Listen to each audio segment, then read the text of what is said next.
സുഗമാദേവി സീരിയലിൻ്റെ പുതിയൊരു എപ്പിസോഡിൻ്റെ promo review വിശേഷങ്ങളിലേക്ക് എല്ലാവർക്കും സ്വാഗതം. അങ്ങനെ നമ്മളുടെ മുരളി വന്നത് ആരും തന്നെ അറിഞ്ഞിട്ടുണ്ടായിരുന്നില്ല. ഗൗരിക്ക് തന്നെ സർപ്രൈസായിട്ടാണ് മുരളി വന്നത് തന്നെ. അങ്ങനെ മുരളി നമ്മളുടെ നന്ദൻ്റെ ഫോണിലേക്ക് വിളിച്ചിട്ട് ജോലിയിൽ എന്തൊക്കെയോ കാര്യങ്ങൾ ചെയ്തു കൊടുക്കാൻ റെക്കമെൻഡ് ചെയ്യാമോ എന്ന് ചോദിക്കുമ്പം നന്ദൻ പറയുന്നുണ്ട്, നിങ്ങൾ എന്തൊക്കെയാണ് പറയണേ, ഞങ്ങളങ്ങനെ ഒരഴിമതിയും ചെയ്യാറില്ല എന്ന് പറയുമ്പം അതാരാ പറഞ്ഞത്, നിങ്ങളുടെ ഭാര്യ MLA അല്ലേ, അതുകൊണ്ട് തന്നെ നിങ്ങളല്ലേ MLA നിയന്ത്രിക്കണേ, അപ്പോൾ നിങ്ങളുടെ ഭാഗത്തു നിന്ന് ഒരുപാട് അഴിമതി നടക്കുന്നുണ്ടെന്നൊക്കെ ഞങ്ങൾ അറിഞ്ഞു എന്നൊക്കെ പറയുമ്പം നന്ദനാണി അങ്ങ് ദേഷ്യപ്പെടുന്നുണ്ട്.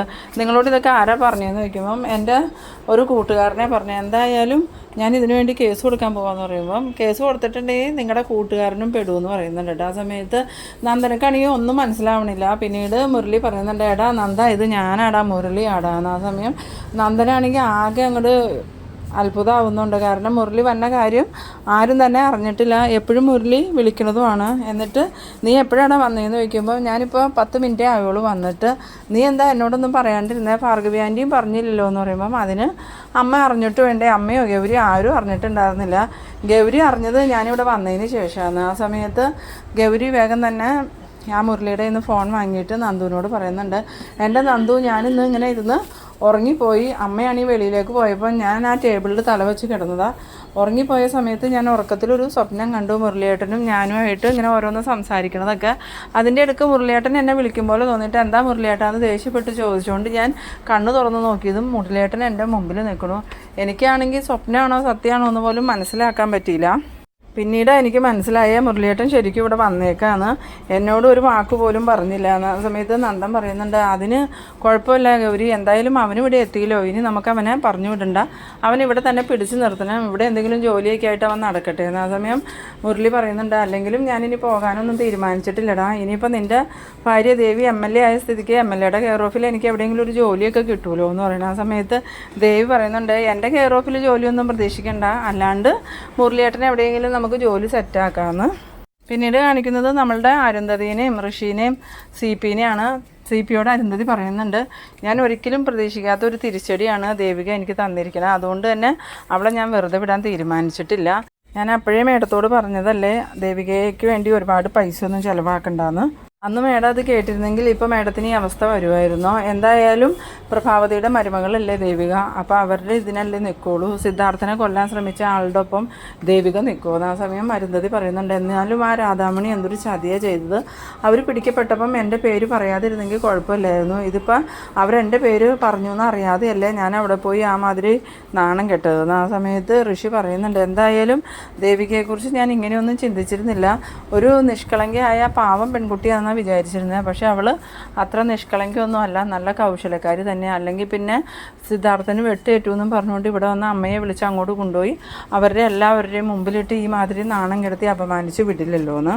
സമയത്ത് അരുന്ധതി പറയുന്നുണ്ട്, അവൾക്കറിയില്ലല്ലോ അവൾ വേദനിപ്പിച്ചത് ആരെയാന്ന്, പാമ്പിനെ നോവിക്കുന്നേക്കാളും കഷ്ടമാണ് എന്നെ നോവിച്ചാന്നുള്ളത് അവൾ അറിയാൻ പോണതേ ഉള്ളൂ. എന്തായാലും ഇനി അവളെ തകർക്കാണ്ട് എനിക്കൊരു വിശ്രമമില്ല, അതിനിപ്പോൾ എന്തൊക്കെ സംഭവിച്ചാലും അവളെ തകർത്ത് തരിപ്പണമാക്കിയിട്ടേ ഞാൻ അടങ്ങിയിരിക്കുള്ളൂ, അതിനുവേണ്ട എല്ലാ കാര്യങ്ങളും ഞാൻ ചെയ്യുന്നുണ്ടെന്ന് ഋഷി പറയുന്നുണ്ട്. എന്തായാലും ശത്രുക്കളോട് പ്രതികാരം വീട്ടിയതിന് ശേഷം മാത്രമേ ഞാനിനി ഈ നാട് വിട്ട് എങ്ങോട്ടും പോവുള്ളൂ. ആ സമയം അരുന്ധതി പറയുന്നുണ്ട്, അതിന് നീ ഒരുപാടൊന്നും കാത്തിരിക്കേണ്ട ഋഷി, അടുത്ത ദിവസങ്ങളിൽ തന്നെ ഞാൻ അവൾക്കുള്ള പണി കൊടുത്തു തുടങ്ങും.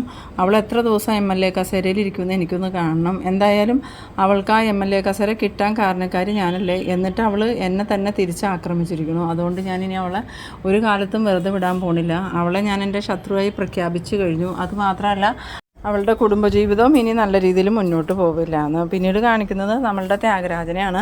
ത്യാഗരാജൻ ചന്ദ്രമതിയോട് എന്ന് പറയുന്നുണ്ട്, ഇന്ന് തന്നെ ഒരു കോൺട്രാക്ടർ കാണാൻ വന്നിരുന്നു, അയാൾക്ക് വർക്കൊക്കെ കൊടുക്കണമെന്ന് പറഞ്ഞു. ഞാനത് അരുന്ധതി മേഡത്തിനോട് പറയാനായിട്ട് ചെന്നപ്പം അരുന്ധതി മേഡം പറയുക, ഇനിയിപ്പോൾ ദേവികയും കൊണ്ട് ഒന്നും ചെയ്യിപ്പിക്കാൻ പറ്റില്ല, ദേവിക മേഡത്തെ എതിർത്തു, മേഡത്തിനോട് എന്തൊക്കെയോ അപമര്യാദയായി പെരുമാറി എന്നൊക്കെ പറയണു. ഈ ദേവികയ്ക്കും ചന്ദ്രോത്തുള്ളവർക്കും ഇത് എന്തിൻ്റെ കേടാ ചേച്ചിന്ന്. ആ സമയത്ത് ചന്ദ്രമതി പറയുന്നുണ്ട്, അതിന് അരുന്ധതി ദേവികയെ വിജയിപ്പിച്ചത് പ്രഭാവതിയോടുള്ള വാശി തീർക്കാനും ചന്ദ്രോത്തുകാരെ തകർക്കാനും വേണ്ടിയിട്ടല്ലേ. ദേവിക അത്തരത്തിലുള്ളൊരു കുട്ടിയല്ലാന്ന് എനിക്ക് അറിയായിരുന്നു.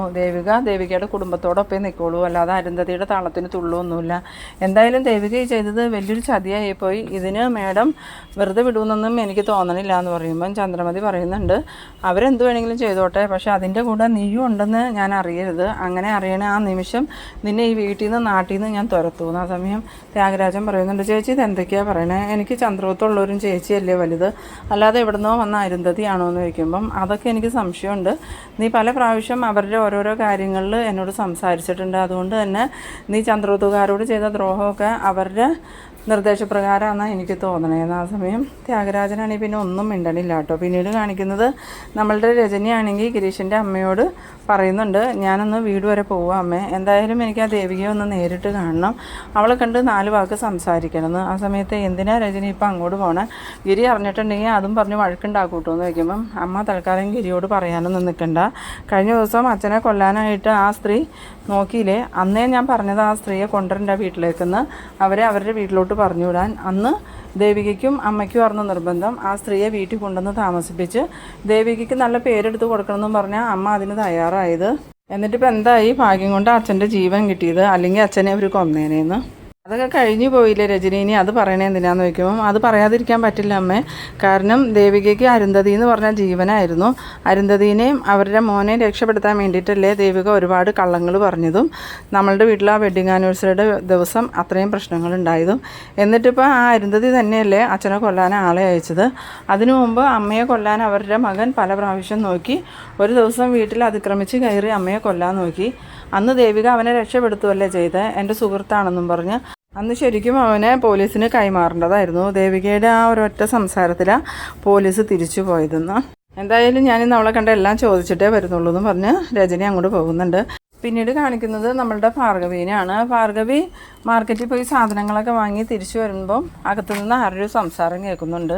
ആ സമയത്ത് ഭാർഗവി ഗൗരി ഗൗരി ഗൗരി നീ ഇവിടെ ആരാ സംസാരിക്കണേ, ഇവിടെ ആരാ വന്നേക്കണേന്നൊക്കെ ചോദിച്ചിങ്ങനെ അകത്തേക്ക് കയറി വരുന്ന സമയത്ത് നമ്മളുടെ മുരളിയാണെങ്കിൽ ഇങ്ങോട്ട് അമ്മയുടെ അടുത്തേക്ക് ചെല്ലുന്നുണ്ട്. മുരളിയെ കണ്ടതും ഭാർഗവി ആണെങ്കിൽ ആകെ ഞെട്ടിപ്പോകുന്നുണ്ട്.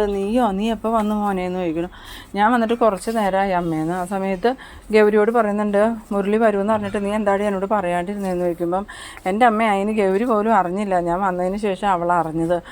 ഞാൻ വരുമ്പോൾ ഇവിടെ ഇരുന്ന് നല്ല ഉറക്കമായിരുന്നു എന്ന് പറഞ്ഞു. ആ സമയം ഭാർഗവി പറയുന്നുണ്ട്, എന്നാലും നീ എന്തൊരു ചതിയാടാ ചെയ്തത്, അപ്പോൾ നീ നന്ദനോടും പറഞ്ഞില്ലേന്ന് ചോദിക്കുമ്പോൾ ഞാൻ നന്ദനോടും പറഞ്ഞില്ല, ആരോടും പറഞ്ഞില്ല, ഞാൻ നിങ്ങൾക്ക് എല്ലാവർക്കും ഒരു സർപ്രൈസ് തരാൻ വേണ്ടിയിട്ടാണ് പറയാതെ വന്നത്. ഇനി നീ തിരിച്ചു പോകുന്നുണ്ടോ മോനെ എന്ന് ചോദിക്കുമ്പം ഞാൻ തിരിച്ചു പോകുന്നതിനെക്കുറിച്ചൊന്നും ആലോചിച്ചിട്ടില്ല അമ്മേ, ഇനി ഇവിടെ തന്നെ എന്തെങ്കിലും ഒരു ജോലി നോക്കാമെന്നാണ് ഞാൻ തീരുമാനിച്ചേക്കണേന്ന്. ആ സമയത്ത് ഭാർഗവി പറയുന്നുണ്ട്, നീ ഇപ്പോൾ തിരിച്ചു പോകണമെന്ന് തീരുമാനിച്ചാലും ഞാൻ നിന്നെ വിടാനും പോണില്ല.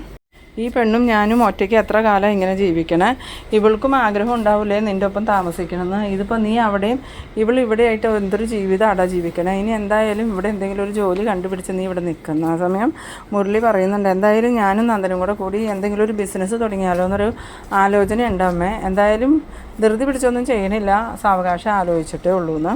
പിന്നീട് കാണിക്കുന്നത് രാവിലെ തന്നെ നമ്മളുടെ ദേവികയ്ക്ക് ഉള്ള ഉദ്ഘാടനത്തിൻ്റെയും എല്ലാ കാര്യങ്ങളും സിദ്ധാർത്ഥൻ ദേവികയോട് പറഞ്ഞു കൊടുക്കുന്നുണ്ട്. ആ സമയത്ത് ദേവിക പറയുന്നുണ്ട്, എന്തായാലും ഒരുപാട് നേരമായി വെച്ചാൽ നമുക്കിനി പോയാലോ എന്നും ചോദിച്ച് ഇറങ്ങാൻ നിൽക്കുന്ന സമയത്താണ് നമ്മളുടെ രജനി അങ്ങോട്ട് വരുന്നത്. രജനീനെ കണ്ടതും സിദ്ധാർത്ഥൻ ചോദിക്കുന്നുണ്ട്, എന്താ മോളെ നീ രാവിലെ തന്നെ എന്തെങ്കിലും വിശേഷം ഉണ്ടോ എന്ന് ചോദിക്കുമ്പം കുറച്ച് വിശേഷമുണ്ട്, അത് അച്ഛനോട് പറയേണ്ടതല്ല, എനിക്ക് അവളെയെ കാണണ്ട്, ആ ദേവീനെന്നും പറഞ്ഞ് അകത്തേക്ക് കയറി വരുന്നുണ്ട് കേട്ടോ. അങ്ങനെ ദേവിക രജനീനെ കണ്ടതും, ആ ചേച്ചിയോ എന്താ ചേച്ചി എന്തെങ്കിലും അത്യാവശ്യമായിട്ട് വന്നതാണോ എന്ന് ചോദിക്കുമ്പം എനിക്ക് കുറച്ച് അത്യാവശ്യമുണ്ട്, പക്ഷേ നീ ഇപ്പം തിരക്കിലല്ലേ, നീ വലിയ MLA ഒക്കെ ആയപ്പോൾ പിന്നെ ഞങ്ങളുടെ അത്യാവശ്യത്തിനൊന്നും വിലയില്ലല്ലോ എന്ന് പറഞ്ഞു. ആ സമയം ദേവിക പറയുന്നുണ്ട്, എന്തിനാ ചേച്ചി ഇങ്ങനെയൊക്കെ സംസാരിക്കണേ, അന്ന് ചേച്ചി കൊണ്ടുവന്ന ആ ഫയൽ എനിക്ക് സ്വീകരിക്കാൻ പറ്റില്ലായിരുന്നു, എനിക്ക് അതിൻ്റെ ഒരു കാര്യങ്ങളും അറിയില്ലായിരുന്നു ചേച്ചി. എന്തായാലും ചേച്ചി വന്നതല്ലേ, ചേച്ചിയെ ഫയൽ കൊണ്ടുവന്നിട്ടുണ്ടെങ്കിൽ അച്ഛനെ ഏൽപ്പിച്ചേരെ, അച്ഛനതെല്ലാം വേണ്ടതുപോലെ ചെയ്തോളൂ. ആ സമയം രജനി പറയുന്നുണ്ട്, അതിന് അച്ഛനല്ലല്ലോ ഇവിടുത്തെ MLA, അച്ഛൻ നിൻ്റെ കൂടെ നടക്കണമെന്നല്ലേ ഉള്ളൂ, നീയല്ലേ MLA അല്ലേ കാര്യങ്ങൾ ചെയ്യണേ. ആ സമയം ദേവിക പറയുന്നുണ്ട്, ചേച്ചി എന്താ ചേച്ചി എന്നോടിപ്പോൾ ഇങ്ങനെയൊക്കെ സംസാരിക്കണേ, ഞാൻ ഈ വീട്ടിൽ വന്ന സമയത്ത് എന്നെ ഏറ്റവും കൂടുതൽ സ്നേഹിച്ചത് ചേച്ചിയാണ്, ആ ചേച്ചിയാണോ എന്നോടിപ്പോൾ ഇങ്ങനെ പെരുമാറണേന്ന് ചോദിക്കുമ്പോൾ അന്ന് നീ നല്ല സ്വഭാവമായിരുന്നു, ഇപ്പോൾ പക്ഷേ MLA ആയതോടുകൂടി നിനക്ക് അഹങ്കാരം തലയ്ക്ക് പിടിച്ചു, അതുകൊണ്ടാണ് നിന്നോട് ഞാനിപ്പോൾ ഇങ്ങനെയൊക്കെ പെരുമാറണേന്ന്. ആ സമയം സിദ്ധാർത്ഥനും അങ്ങോട്ട് വന്നിട്ട് കഴിഞ്ഞില്ലേ നിങ്ങളുടെ സംസാരം, എന്തായാലും ഇനി വന്നിട്ട് സംസാരിക്കാം, മോളെ സമയം ഒരുപാടായി വാന്ന് പറയുന്നു. അങ്ങനെ സിദ്ധാർത്ഥനും ദേവിയും കൂടി കാറിൽ കയറാൻ പോകുന്ന നേരത്ത് രജനി എന്നിട്ട് ചോദിക്കുന്നുണ്ട്, അച്ഛനെന്തിനാ എപ്പോഴും ഇവളുടെ കൂടെ പോണേ, ഇവളുടെ ജോലിക്കാരനാണോ അച്ഛൻ, ഇവക്കറിയില്ലേ തന്നെ പോവാൻ, അച്ഛൻ എന്തിനാ കൂട്ടിന് പോണേന്ന്. ആ സമയം സിദ്ധാർത്ഥൻ പറയുന്നുണ്ട്, നീ എന്തൊക്കെയാണ് മോളെ ഈ പറയണേ, ഞാൻ പോവാതെ ദേവികയ്ക്ക് ഒരു കാര്യങ്ങളും അറിയില്ലല്ലോ, ഞാൻ എല്ലാം പഠിപ്പിച്ചു കൊടുക്കണ്ടേന്ന്.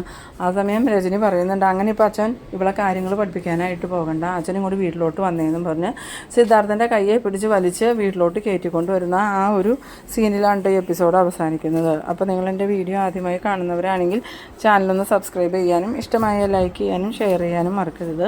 അപ്പോൾ ഇതുപോലെ ഇൻട്രസ്റ്റിംഗ് ആയിട്ടുള്ള അടുത്തൊരു എപ്പിസോഡുമായി നമുക്ക് വീണ്ടും കാണാം. അതുവരേക്കും ബൈ ബൈ.